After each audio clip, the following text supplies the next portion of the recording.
mystère trinitaire. Dieu unique et pourtant trois personnes.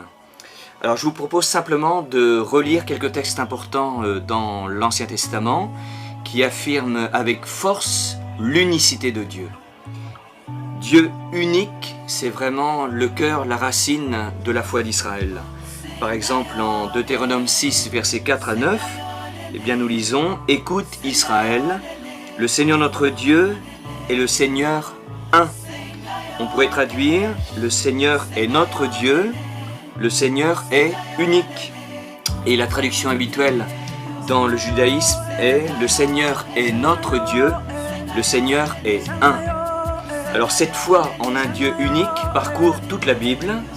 Par exemple, quelques versets dans le deuxième livre de Samuel, chapitre 7, verset 22, on lit « Tu es grand, Seigneur Dieu, il n'y a personne comme toi, il n'y a pas d'autre Dieu que toi seul. » Et de même, dans le premier livre des rois, chapitre 8, verset 60, « Tous les peuples de la terre sauront que le Seigneur seul est Dieu et qu'il n'y en a pas d'autre. » Si vous avez un peu de temps, vous pourriez aller lire dans votre Bible le prophète Isaïe, les chapitres 44, 45, 46.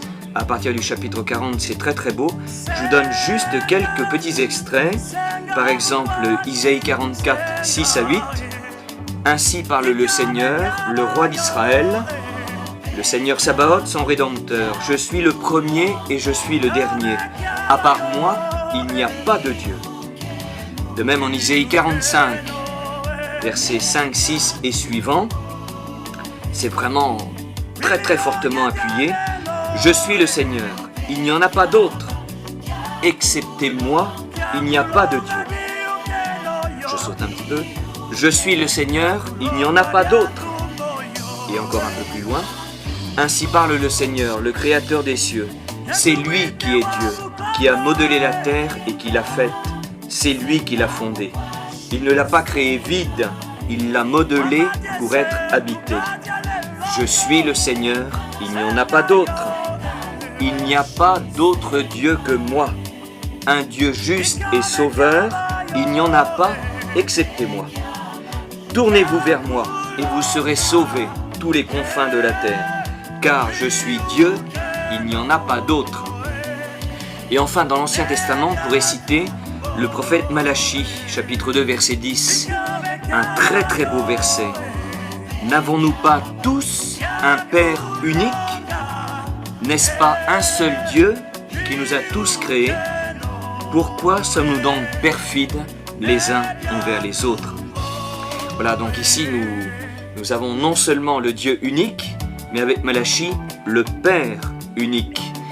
Et de fait, ce sera la grande révélation du Christ, et bien que de nous aider à prendre conscience qu'en se présentant comme étant le Fils, et bien automatiquement il va diriger notre regard vers quelqu'un qu'il appelle le Père.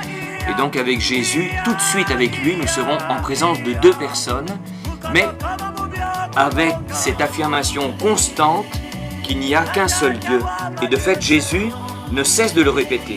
Par exemple, en Marc 12, 28-34, un scribe s'approche de lui et lui pose comme question « Maître, quel est le premier de tous les commandements ?»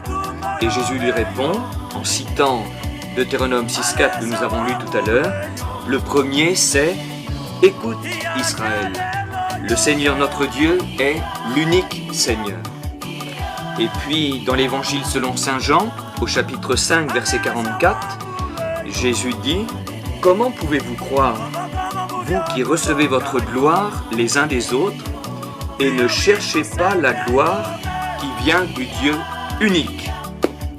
Voilà, donc cette foi en un Dieu unique parcourt vraiment toute la Bible. Saint Paul aussi le dit assez souvent. Saint Paul, on ne l'oublie pas, juif, pharisien et expert en écriture. Galates chapitre 3, verset 20. Tout simple, Dieu est unique. Et puis on peut conclure avec la première lettre à Timothée au chapitre 2, un texte magnifique qu'on ne se lasse pas de lire et de relire. Verset 3 et suivant. Dieu, notre Sauveur, veut que tous les hommes soient sauvés et qu'ils parviennent à la connaissance de la vérité. Car il n'y a qu'un seul Dieu et un seul médiateur entre Dieu et les hommes, un homme, le Christ Jésus, qui s'est livré en rançon pour tous. Voilà, Dieu est donc unique.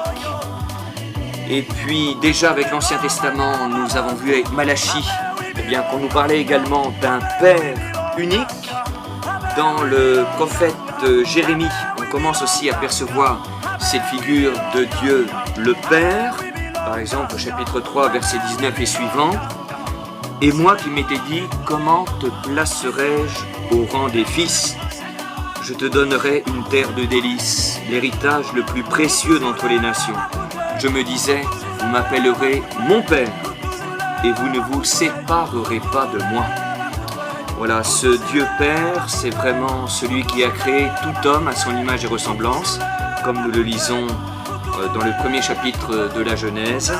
Eh bien, Jésus, le Fils, c'est celui qui ne va pas cesser de nous parler du Père, de diriger notre regard vers le Père, de nous transmettre des paroles qu'il a reçues du Père et de nous inviter à vivre avec lui une relation de tout cœur avec le Père. On pourrait bien sûr lire tout le Nouveau Testament, mais juste quelques petits exemples dans l'Évangile selon Saint Jean, avec ce Père qui vient dans la bouche de Jésus. Il parle avec une Samaritaine, et la Samaritaine lui dit, « Mais vous, habitants de Jérusalem, vous dites, c'est à Jérusalem qu'est le lieu où il faut adorer. » Et Jésus lui répond, « Crois-moi, femme, l'heure vient où ce n'est ni sur cette montagne, ni à Jérusalem, que vous adorerez le Père. Vous, vous adorez ce que vous ne connaissez pas. Nous, nous adorons ce que nous connaissons. Et l'heure vient, et c'est maintenant, où les véritables adorateurs adoreront le Père dans l'esprit et la vérité. Car tels sont les adorateurs que cherche le Père. » Et un petit peu plus loin, eh bien, dans le chapitre 6, par exemple, eh bien, Jésus va se présenter comme étant le pain de vie, et il dira au verset 32, « Non, ce n'est pas Moïse qui vous a donné le pain qui vient du ciel, mais c'est mon Père qui vous le donne, le pain qui vient du ciel, le vrai. Car le pain de Dieu, c'est celui qui descend du ciel et donne la vie au monde. » Voilà, Dieu Père prend le cœur de la révélation de Jésus. Et Saint Jean, dans son évangile, eh bien, dès les premières lignes, nous présente ces deux personnes divines, puisque si nous lisons par exemple le verset 18 de son prologue, Jean 1, 18, eh bien, nous avons le Fils unique qui est tourné vers le sein du Père. Lui, il a fait connaître Dieu, ce Dieu que nul n'a jamais vu. Le Fils, le Père. Et tout à la fin, dans ce même évangile de Jean, eh bien, Jésus parle avec Marie-Madeleine et il lui dit « Je ne suis pas encore monté vers le Père. » C'est après sa mort, il se présente à elle pour la première fois ressuscité. « Je ne suis pas encore monté vers le Père, mais va trouver mes frères et dis-leur « Je monte vers mon Père et votre Père, vers mon Dieu et votre Dieu. » Autrement dit, avec Jésus-Christ, nous prenons conscience qu'il existe un Dieu Père de toute éternité, qu'il existe un Dieu Fils de toute éternité. Et lorsque nous parlons comme ça, nous continuons à confesser le Dieu unique. Et ce Dieu Fils qui est venu nous rejoindre dans notre humanité, est venu nous apporter cette bonne nouvelle, celui qui est pour lui le Père de toute éternité, est aussi notre Père. Et la relation que lui, le Fils unique, vit avec le Père de toute éternité, nous avons tous été créés pour la vivre à notre tour, selon notre condition de créature, dès maintenant dans la foi et par-delà notre mort, pour toujours, avec Jésus, le Fils, notre frère aîné. Voilà donc un Dieu Père, Fils, et nous verrons une troisième personne divine par la suite, qui existe de toute éternité. Ces trois personnes divines ne forment qu'un seul et unique Dieu, et ce sont ces trois personnes divines qui nous ont tous créés pour que, pour toujours, par-delà notre vie sur terre, nous puissions partager avec eux leur plénitude de vie dans la paix et dans la lumière. Si vous désirez...